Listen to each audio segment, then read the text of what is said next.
Oh, I've traveled through Africa, and I think this is the best of the best museum that you'll find that takes our current activities into consideration.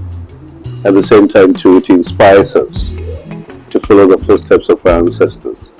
I know that there are museums in Egypt that deals with Pharaonic Egypt and so on and so forth, but this deals with the Africa created through the Berlin Conference and how we've struggled to become Africans again.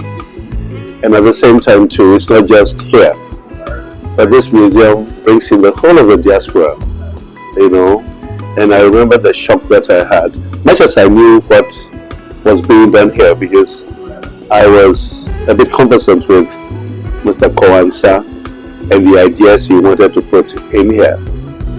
But there were things that he put in here that shook me. One of the most important things he put here was the lynching tree. I saw it and then my jaw dropped, and since then I've brought various people, most especially from the diaspora, and they come and they tear up, until we understand ourselves, till we get our own psychology based on our heritage, we'll never be able to move forward.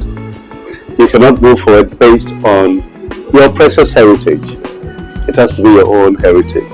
And so in this place, if you come and you see the African, breaking his chains, it's exactly what is portrayed here.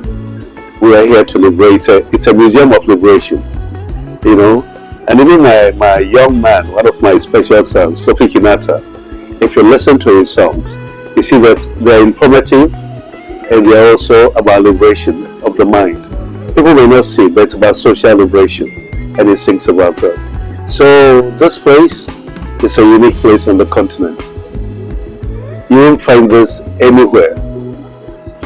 And I'm very proud, one, that I know the person whose ideas put this place up, and two, I'm very happy it's in Sekenita Kradi, because this place was what the struggle for Ghana and Africa's independence.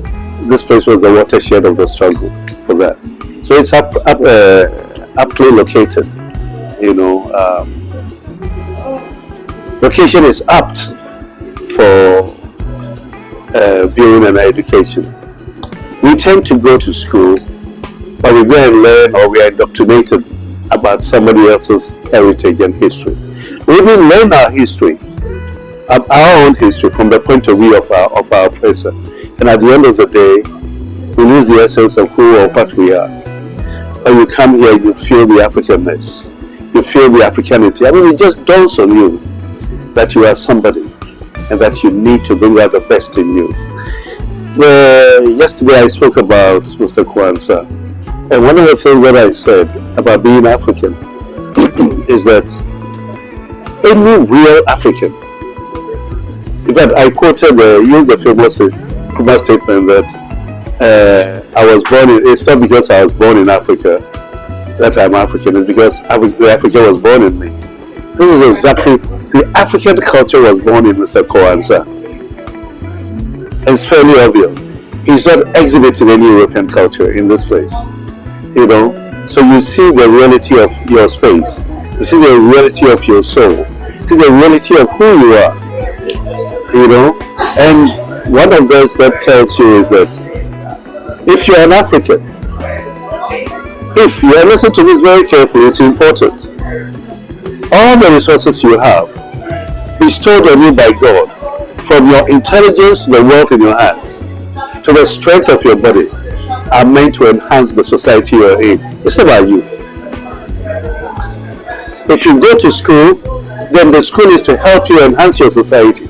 It's not about you being this. So if you read law, that law is supposed to help you to enhance your society. So this is what I've seen with regard to Mr. Kwanzaa's Bisa Aberwa's creation.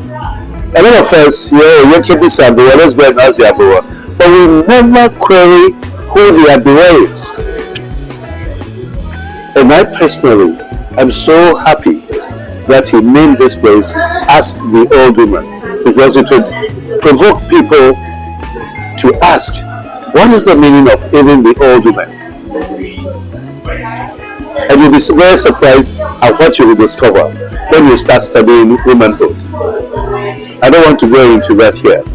So that's Mr. Kwanzaa's creation.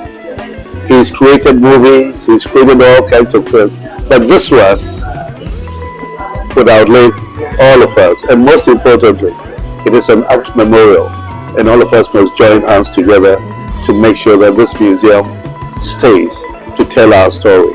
Not their story and not his story, but our story. Visit Bisa Aberwa Museum, where Africa's story is told.